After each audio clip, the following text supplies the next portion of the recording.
Hello বন্ধুরা, দেখো আমি আজকে এঁচোড়ের কালিয়া কিভাবে বানাতে হয় সেটা নিয়ে চলে এসেছি। এর জন্য দেখো এঁচোড় ছোটো ছোটো করে কেটে নিয়ে ভাপিয়ে নিয়েছি একটু গরম জলে হলুদ লবণ দিয়ে। তারপর নিয়ে নেব ছোটো ছোটো আলু নিয়েছি, সেদ্ধ করে এটাকে ছিলে নিয়ে রেডি করে রেখেছি।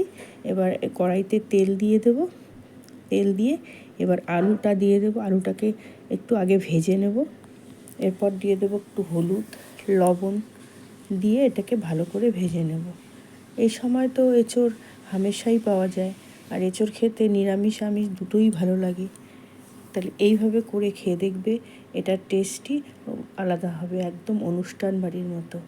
একবারে হলুদ লবণ দিয়ে আলুটাকে একটু ভালো মতো ভেজে নিয়ে আমি এরপরে এঁচোড়টা এর মধ্যে দিয়ে দেবো। একবারে ওই তেলেই এঁচোড় এবং আলু সুন্দর ভাজা হয়ে যাবে। এবার এটাকে ভালো করে আস্তে নেড়ে ছেড়ে এটাকে ভেজে নেব। এঁচোড় তো অনেক রকমভাবেই খাওয়া যায়, কিন্তু এভাবে করে খেয়ে দেখবে, কেমন লাগলো কমেন্ট করে বলবে। এবার দেখো এটাকে সুন্দরভাবে এদিকে ভাজতে থাকবো, এদিকে একটা মশলা রেডি করে নেব। 1 চামচ নিয়ে নিলাম জিরে, 1 চামচ ধনে, টমেটো, কাঁচা লঙ্কা, আদা স্লাইস করে নিয়েছি, একটু রসুন, পেঁয়াজ, কাঁচা লঙ্কা সব দিয়ে আমি একটা পেস্ট বানিয়ে নেব। এদিকে দেখো কাঁঠাল এবং আলু সুন্দর ভাজা হয়ে গেছে। এবার এটাকে উঠিয়ে নেব। কাঁঠালটা একটু ভেজে নিলে স্বাদটা অন্যরকম হয়। তারপর উঠিয়ে নিয়ে কড়াইতে একটু তেল দিয়ে দেব। এবার তেলে একটু গোটা গরম মশলা দিয়ে দেবো, যেমন দারচিনি, তারপর এলাচ, লবঙ্গ। এবার শুকনো লঙ্কা, তেজপাতা দিয়ে একটু জিরে দিয়ে আমি এটাকে যতক্ষণ গন্ধটা না বেরোবে ততক্ষণ অবধি আমি এটাকে ভেজে নিয়ে এবার একটু পেঁয়াজ কুচি করে রেখেছিলাম, এর মধ্যে পেঁয়াজ দিয়ে দেবো। পেঁয়াজ এই কুচিটাই একটু বেশি দিতে হয়, কিন্তু বাটার সময় অল্প দিলেই হয়ে যায়। এবার এই পেঁয়াজটাকে লাল লাল করে একটু ভেজে নেব। দেখো বাদামি রঙের হয়ে গেছে। এবার এর মধ্যে আমি দিয়ে দেবো যে মশলাটা রেডি করে রেখেছিলাম, এই মশলাটা এর মধ্যে দিয়ে ভালো করে ভেজে নেব। তারপরে মশলার জারটা একটু ধুয়ে এর মধ্যে দিয়ে দেবো।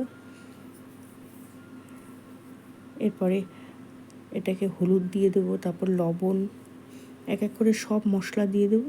দিয়ে এটা যতক্ষণ অবধি জলটা না শুকায় ততক্ষণ অবধি এটাকে সুন্দর করে ভেজে নেব। ভাজা হয়ে গেলে এবার এই কাঁঠাল আর আলুটা একসঙ্গে ভেজে রেখেছিলাম, এটাকে এর মধ্যে ছেড়ে দেব। দিয়ে মশলাটা দিয়ে এঁচোড়টা দিয়ে খুব সুন্দর করে আমি এটাকে ফ্রাই করে নেব। এবার একটু আঁচটাকে লো ফ্লেমে রেখে সুন্দর করে ভেজে নেব, তাহলে ভাজাটা খুব ভালো হবে, নিচে লেগে যাবে না। একটু ঘন ঘন একটু নাড়িয়ে নেব। দেখো ভাজা হয়ে গেছে। এরপরে আমি একটু দই ফেটিয়ে রেখেছিলাম, এই দই ফেটানোটা দিয়ে এর মধ্যে একটু চিনি দিয়ে দেবো। দিয়ে এবার ভালো করে নেড়ে নেব। এই সময় আঁচটাকে একদম লো করে রাখতে হবে, নাহলে দইটা জমে যাবে। এবার সুন্দর করে এটাকে ভেজে নেব।